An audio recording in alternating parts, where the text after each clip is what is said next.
सर्वांना क्रांतिकारी जय भीम। आजचे आजचे आमचे आंदोलन होते, निदर्शने जे होते ते झोपलेल्या सरकारला जागा करण्यासाठी होतं। कारण जागोजागी दलित अत्याचार होत आहे, बलात्कार होत आहेत।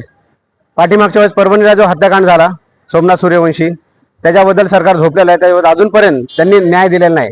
पैदल मार्च आला, आमच्या आया बहिणीच्या पायांना फोड आले, नाशिक पर्यंत चालले, नाशिकवरून लॉंग मार्च थांबवण्यात आलेला। त्याच्यानंतर वापस लॉंग मार्च चालू झाला, ठाण्याला येऊन त्यांनी वापस थांबवलेला आहे।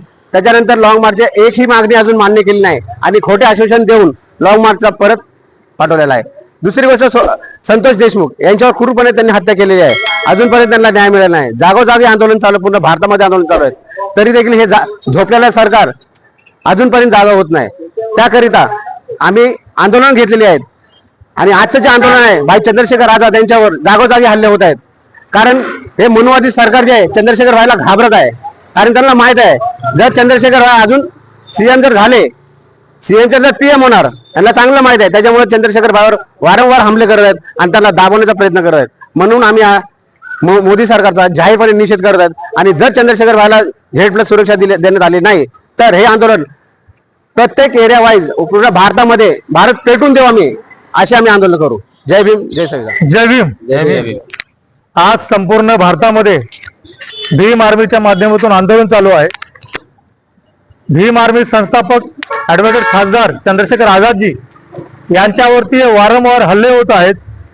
मथुरामध्ये हल्ला झाला, ओडिसामध्ये कार्यक्रम सुरू असताना ABVPच्या कार्यकर्त्याने गाड्या फोडल्या, त्या ठिकाणी हमला केला, परंतु त्यांना तशाच तसं उत्तर देऊन हॉस्पिटलमध्ये ते आज ॲडमिट आहेत। परंतु या हल्ल्याचा आम्ही भीम आर्मीच्या माध्यमातून निषेध करतो आणि ह्या भारतातली सरकार, मोदी सरकार, त्यांना वाटत आहे की चंद्रशेखर आझादजी हे खासदार झालेले आहेत आणि ते खासदार झाल्यानंतर ज्या पद्धतीने भारतामधल्या मुस्लिम, दलित, शोषित, वंचिताचे प्रश्न खासदार म्हणून मांडत आहेत ते त्यांना आवडत नाही।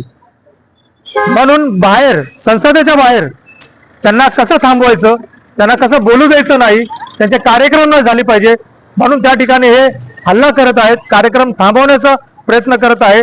परंतु कोणत्याही परिस्थितीमध्ये भीम आर्मीचा कार्यकर्ता आणि भीम आर्मीचे संस्थापक चंद्रशेखर आझाद हे थांबणार नाही। अन्याय अत्याचाराच्या विरोधामध्ये बंड करणार आणि संविधान वाचवण्याच्या दिशेने वाटचाल करणार आहेत।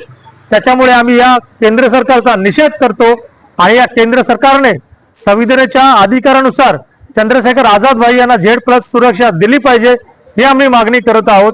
अन्यथा हे आंदोलन असंच देशभर चालू राहील आणि एक दिवस आम्ही संसदेचा दिल्लीमध्ये येऊन घेराव केल्याशिवाय राहणार नाही। जय भीम, जय भारत।